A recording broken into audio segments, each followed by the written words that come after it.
Shalom, shalom. This is Brother Now with El Paso Borderline Saints.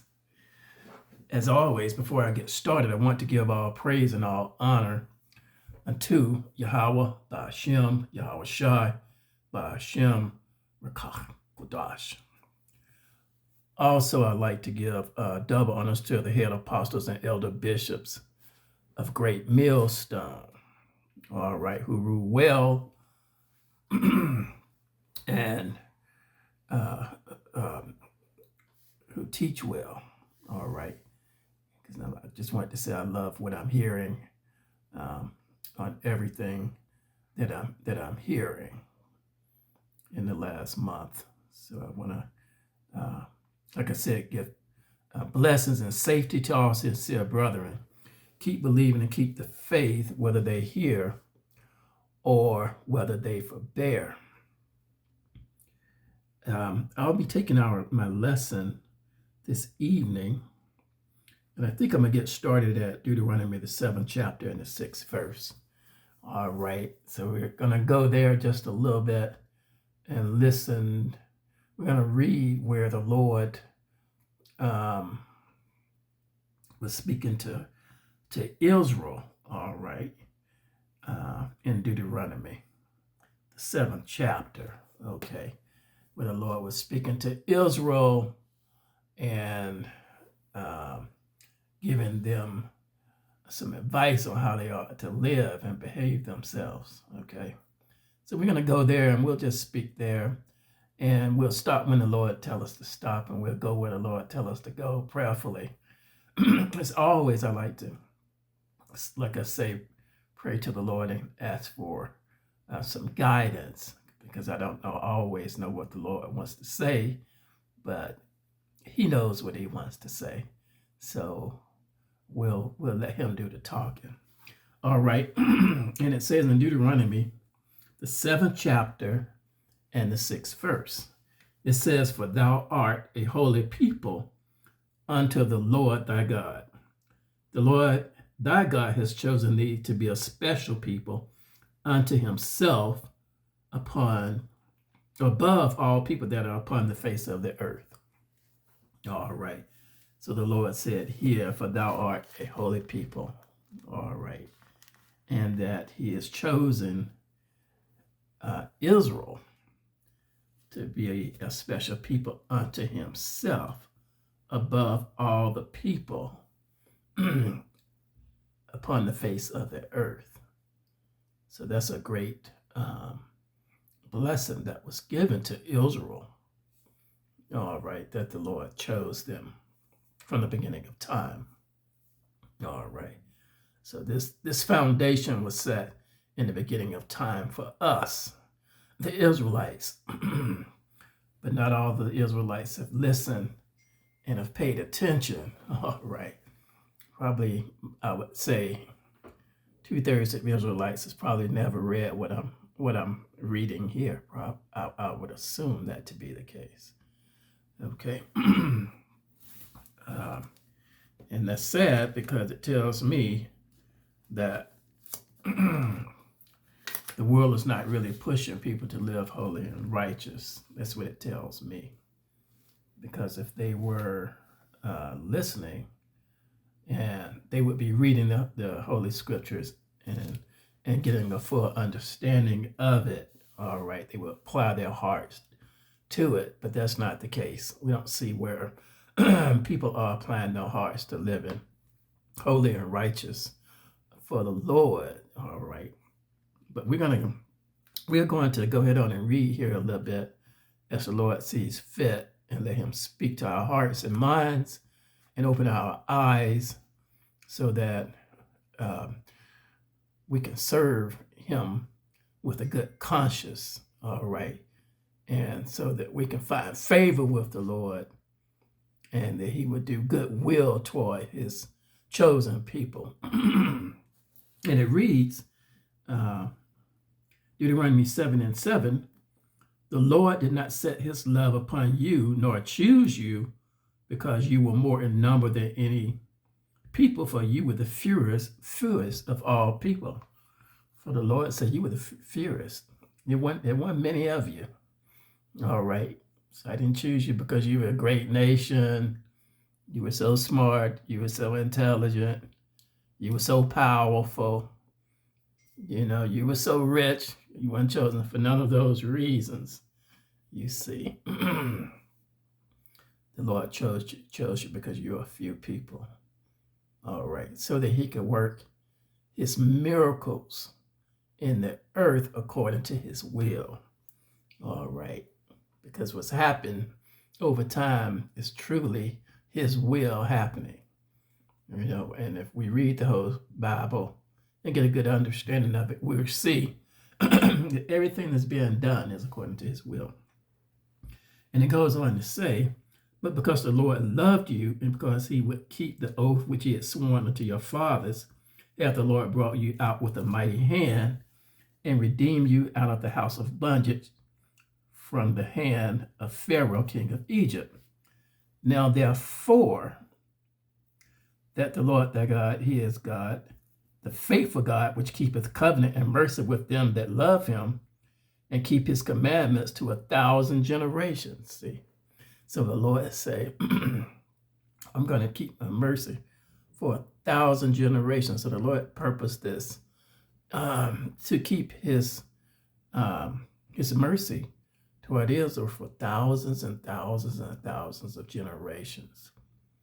All right. And then it says, and repaireth them that hate him to their face, to destroy them. He will not be slack to him that hateth him. He will repay him to his face. Thou shalt therefore keep the commandments and the statutes and judgments, which I command this day, to do them. So the Lord said, if you want to be my enemy, then you'll pay dearly for it. All right. So it would behoove us to live holy and to live righteous, all right, according to his will, all right, because we don't want to be on the bad side of the Lord, all right. And then it also goes on to say, but because the Lord loved you and because he would keep the oath which he had sworn unto your fathers, after the Lord brought you out with a mighty hand and redeemed you out of the house of bondmen from the hand of Pharaoh, king of Egypt. Know therefore that the Lord thy God, he is God, the faithful God, which keepeth covenant and mercy with them that love him and keep his commandments to 1,000 generations. See? That's what we're talking about. To 1,000 generations, the Lord still has his mind on his promises that were made to our forefathers. All right. And then it says in the 11th verse, thou shalt therefore keep the commandments and the statutes and judgments which I command this day to do them. Therefore it will come to pass, if you hearken to these judgments and keep and do them, that the Lord thy God will keep unto thee the covenant and the mercy which he sware unto thy fathers.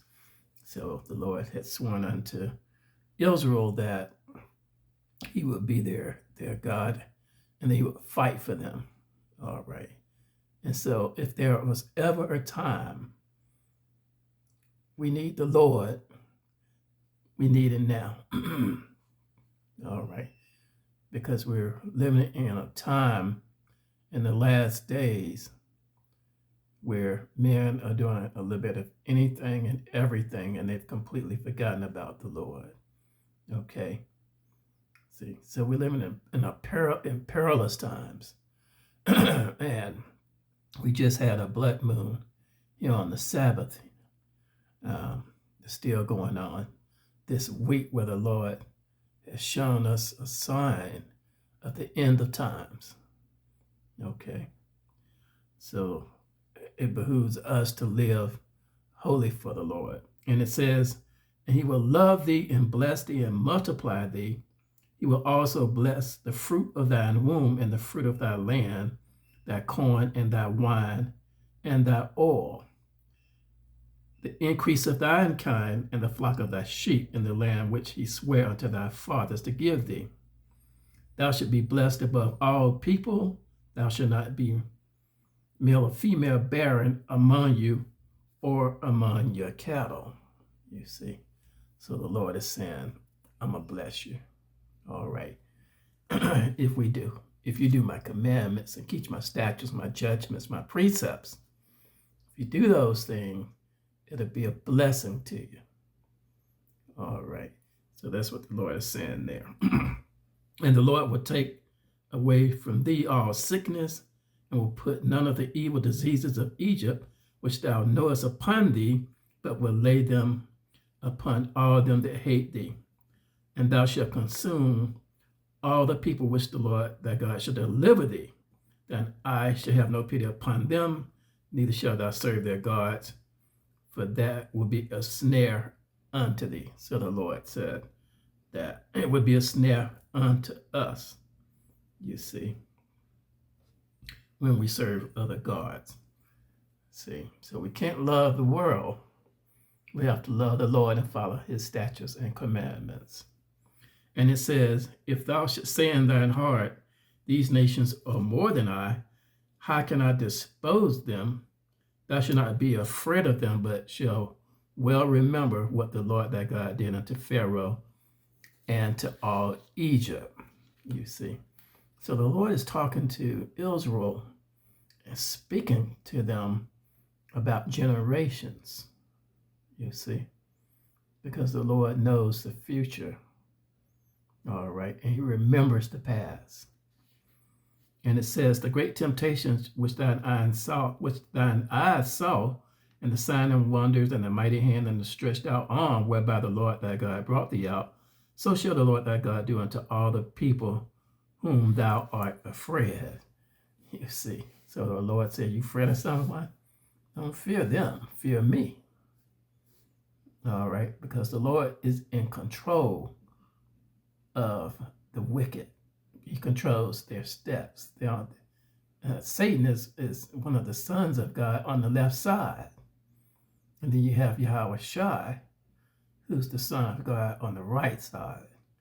And he's controlling them both.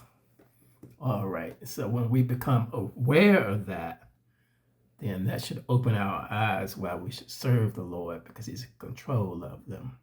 And they can do you no harm unless the Lord ordained for it harm to be done to you because of your wickedness. All right.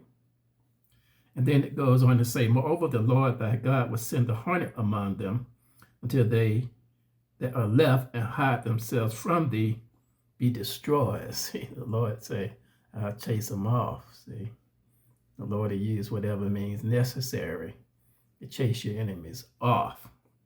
Thou should not be affrighted at them, for the Lord thy God is among you, a mighty God and terrible. So we shouldn't be afraid of anyone. So for the Lord, that's who we should really fear, because the Lord controls the left side. See, he controls the wicked. See, he created the wicked. See, so that's the reason why we want to serve the Lord, so we can find favor with him. And we want to keep that favor with the Lord. And it goes on to say, and the Lord thy God will put out those nations before thee, by little and little thou mayest not consume them at once, lest the beast of the field increase upon thee. But the Lord thy God shall deliver them unto thee, and shall destroy them with a mighty destruction until they be destroyed. You see. So we may have some enemies today, but the Lord has already purposed from the beginning of time that little by little he'll destroy our enemies. All right. So you have to have faith to be able to believe that and see that, what the Lord spoke in the beginning of time, and apply it to today. See, you don't have any fear of the devil. You need to fear the Lord. Because the Lord, he's controlling both sides, evil and good. You see, according to his will. But he's looking for you and I to be of service to him and to do his will. And when we do that, then we find favor and he'll fight for us. So I just want you to keep that in mind, to do the Lord's will. And it says that he should deliver thy kings into thine hand, and shall destroy their name from under heaven. There shall no man be able to stand before thee until thou hast destroyed them. So no matter who it is, how powerful they think they are, how much riches they have, how much nuclear weapons they have, the Lord said it's nothing. Because the Lord created the smith that created those weapons. See? You see. He's doing his will. And all he's telling us is to be obedient to his will. All right, keep these commandments, these laws, keep them in remembrance and practice them and do them. Speak one to another, encourage each other, you see. And then tell them the seriousness of what the Lord is telling them to do. And put some fear in your young people so that they'll fear the Lord. That's very important. All right. See, that's what the Lord is looking for us to do. And then it says that he should deliver their kings into thy hand, and thou shalt destroy their name from under the heaven. There shall no man be able to stand before thee until thou hast destroyed them. So the Lord saying, no one, no matter what time it is, whether it be from the beginning of time to the end of time, you do my will, and I'll destroy your enemies before you, all right, and deliver you into your hand, you see, according to his will. But it requires us to be obedient to what the Lord is telling us to do. All right, so he's written in these holy scriptures what the requirement is. All right. And then it says, the graven images of their gods shall ye burn with fire. Thou shalt not desire the silver or gold that is on them, nor take it unto thee, lest thou be snared therein, for it is an abomination to the Lord thy God. So the Lord said, all this riches and wealth and all this, lust and all of that, covetousness and so forth, lasciviousness, living wild, and doing any and everything, committing sodomy and all of that, and homosexual activities, lying, stealing, and killing, all the violence. The Lord said, don't do that. Don't get involved with that. All right. Be slow to wrath. Fear the Lord. Do his will. All right. That's what the Lord is telling us to do. And it says, neither shalt thou bring an abomination into thine house, lest thou be cursed thing like it, but thou shalt utterly detest it, and thou shalt utterly abhor it, for it is a cursed thing. So don't bring those Christmas trees into your house and all that. No. You're reading these scriptures, the Lord tells you not to do that. All right. And then he's telling you to do that, to remember these things forever. See, this didn't end when the Lord was talking and dealing with Israel back in the beginning of time, when he was dealing with Israel through Moses. His will and his promises are still in effect in 2025. You see, that's what this is telling you. But if you haven't read this, then you're not going to know that. That's your responsibility to go out and teach them. The priest, you see, go out and teach them. To instruct your people up under you not to be involved in covetousness. Okay, don't desire their wealth, their riches, any of that. All right, desire the sincere milk of the word, and you will be delivered. You see, that's what the Lord is requiring. And then it goes on to say in Deuteronomy, the 8th chapter, all the commandments which I command thee this day shall you observe to do, that ye may live and multiply. See, that's what I'm talking about. That's what we want to do. We want to live and multiply, you see, and go in and possess the land which the Lord sware unto your fathers. So that's all the Lord's asking for us to just do his will. It's a simple thing. It's not, don't make it harder than what it is. Serve the Lord and be blessed. It's that simple. Vice versa, if you don't serve the Lord, you're going to be cursed. And you've been cursed quite a long time because you failed to do the Lord's will, and you're still failing to do that, you see. But the Lord said he's going to save a remnant of you that do his will. See, that's what the Lord's calling for in these last days when he chose to save the holy elect of Israel, the hopeful holy elect of Israel. See, so the Lord promised to save a third of you. But a lot of you are going to be destroyed because you didn't get this message right here in Deuteronomy, you see.